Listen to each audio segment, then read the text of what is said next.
तो गाइज़ हम पढ़ रहे हैं Indian constitution at work in simple class 11th का पोल साइंस का हमारा पहला चैप्टर को मैं शॉर्ट समरी में अभी आपको इसका पार्ट 1 दिखा रही हूँ। तो ये है आपकी बुक एंड ये आपके सारे कंटेंट्स। तो यहाँ जो इंट्रो है उसमें नॉर्मली जैसे कि हमसे नॉर्मल जैसे पूछा जाता है, मतलब हमें बताया गया है कि आपको क्या आगे पढ़ेंगे आप लोग, एंड आपसे कुछ इन्होंने सिंपल से क्वेश्चन पूछे हैं और आपको पता चलेगा कि क्या कॉन्स्टिट्यूशन का मतलब है इस चैप्टर को पढ़ने के बाद, और एक कॉन्स्टिट्यूशन सोसाइटी के लिए करता क्या है, किस तरह से वो गवर्न करता है सोसाइटी में जो जिन लोगों के पास पावर है उन लोगों को, और क्या वो तरीके हैं जिसमें इंडिया का कॉन्स्टिट्यूशन बना था। देन हमारा जो नेक्स्ट टॉपिक है why do we need a constitution, इसमें हमें इसी का आंसर देने के लिए आपके बाकी के टॉपिक्स बनाए गए हैं, जैसे कि constitution allow us coordination and insurance. Coordination और एश्योरेंस बनाए रखने के लिए हमें कॉन्स्टिट्यूशन बहुत ज़्यादा ज़रूरी है। और यहाँ पे हमें एक ऐसी उन्होंने एग्ज़ाम्पल दिया है कि मान लो कोई एक ग्रुप है, रीज़नेबली लार्ज ग्रुप, और वो बहुत अलग अलग तरीक़ों से बिल्कुल डिफरेंट है, एंड वो लोग जैसे रिलीजन में डिफरेंट है, अलग अलग लैंग्वेजेस बोलते हैं, उनकी हॉबीज़ अलग हैं, उनका हर एक चीज़ का टेस्ट अलग है। तो ऐसे लोगों में कैसे कोऑर्डिनेशन बिठाई जाएगी, तो ऐसे लोगों में कोऑर्डिनेशन बनाए रखने के लिए एक मिनिमल हमें उनमें कोऑर्डिनेशन बहुत ज़रूरी है, तो उसके लिए कुछ बेसिक रूल्स का सेट होना चाहिए। तो वही चीज़ जो ज़रूरी है, सेट ऑफ बेसिक रूल्स, वही हमारा कॉन्स्टिट्यूशन का पहला फंक्शन प्रोवाइड करवाता है। सो द फर्स्ट फंक्शन जो है कॉन्स्टिट्यूशन का वो ये है कि वो हमें एक बेसिक रूल्स का सेट प्रोवाइड करवाता है, जो कि अलाउ करता है कि एक सोसाइटी के अंदर जो मेंबर्स रह रहे हैं उन लोगों के बीच में कम से कम कोऑर्डिनेशन तो बना ही रहे। देन यहाँ पर आपका जो नेक्स्ट टॉपिक है वो है specification of decision making powers. तो एक कॉन्स्टिट्यूशन इसके अंदर बताया गया है कि एक कॉन्स्टिट्यूशन आखिर होता क्या है। तो एक कॉन्स्टिट्यूशन एक बॉडी होती है फंडामेंटल प्रिंसिपल्स की, जिसके अकॉर्डिंग एक स्टेट कॉन्स्टिट्यूट होता है या गवर्न होता है।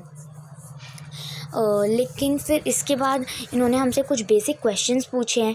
अब हमने बोल तो दिया कि कॉन्स्टिट्यूशन फंडामेंटल प्रिंसिपल्स या फिर आप कह सकते हैं रूल्स का बॉडी है मिलकर, पर ये फंडामेंटल रूल्स हैं क्या, ऐसे ही इन्होंने बहुत सारे हमसे क्वेश्चंस पूछे हैं। इसमें आपको बस एक बार I am just giving you a summary, short summary, very short summary I mean.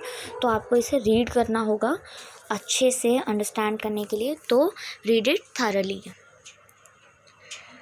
उसके बाद ये हमें बता रहा है कि जो पार्लियामेंट है उसके पास ये अधिकार रहते हैं, वो डिसाइड करता है कि कौन लॉ पॉलिसीज़ ये सब बनाएगा सोसाइटी या स्टेट के अंदर। एंड इस वजह से पार्लियामेंट का जो ये फंक्शन है लॉज एंड पॉलिसीज़ को बनाने का, इस फंक्शन को कॉन्स्टिट्यूशन ने नंबर 1 पे रखा है, क्योंकि सबसे ज़्यादा ज़रूरी, जैसा हमने पढ़ा, पहला फंक्शन जो है कॉन्स्टिट्यूशन का वो यही है कि वो कुछ सेट बनाए बेसिक रूल्स का, और ये काम पार्लियामेंट कर रही है इसलिए उसे फर्स्ट नंबर पे रखा जाता है। सेकंड फंक्शन जो है कॉन्स्टिट्यूशन का वो ये है कि वो स्पेसिफाई करवाता है कि एक सोसाइटी के अंदर अगर किसी को डिसीजन लेने की पावर है तो वो किसके पास है, और ये साथ ही साथ डिसाइड भी करता है कि किस तरीके से गवर्नमेंट कंस्टिट्यूट होनी चाहिए, यानी कि किस तरह से गवर्नमेंट को चलना चाहिए। देन आपका जो थर्ड टॉपिक है वो बताता है कि कुछ लिमिटेशंस हैं गवर्नमेंट की पावर में। तो ये आपको उन लिमिटेशंस के बारे में बता रहा है कि अगर हम उन्हें फुल पावर दे देंगे तो वो अनजस्टिस कर सकती हैं आपके साथ भी और उस ग्रुप के साथ भी जिसके लिए ये चीज़ अनफेयर है। तो इसीलिए उनकी पावर पे लिमिटेशन लगाना बहुत ज़्यादा ज़रूरी है, और इसी वजह से, और ये इसलिए ज़रूरी क्योंकि इंडिया एक बहुत ही, आप कह सकते हैं, डाइवर्स कंट्री है, एंड यहाँ पे कास्ट अलग अलग होती हैं, लोगों के रिलीजन अलग अलग होते हैं, और जैसा हमने पहले पढ़ा था लोगों के टेस्ट भी अलग अलग हैं, मतलब ज़रूरी नहीं है हर कोई सेम ही चीज़ प्रेफर करे। इसी चीज़ को बनाए रखने के लिए और गवर्नमेंट इस चीज़ का मिसयूज़ ना कर जाए, इस चीज़ से बचने के लिए जो थर्ड फंक्शन है हमारे कॉन्स्टिट्यूशन का वो है कि वो कुछ लिमिट सेट करता है कि गवर्नमेंट अपनी सिटीजन्स पे क्या क्या लागू कर सकती है या थोप सकती है या इम्पोज कर सकती है। और ये जो लिमिट्स कॉन्स्टिट्यूशन सेट कर रहा है ये फंडामेंटल होती हैं इस सेंस में कि गवर्नमेंट उन्हें कभी ट्रेस पास ना करे। ट्रेस पास मीन्स कि कभी भी उन्हें मतलब लिमिट से क्रॉस ना कर जाए या कभी भी उन्हें तोड़े ना।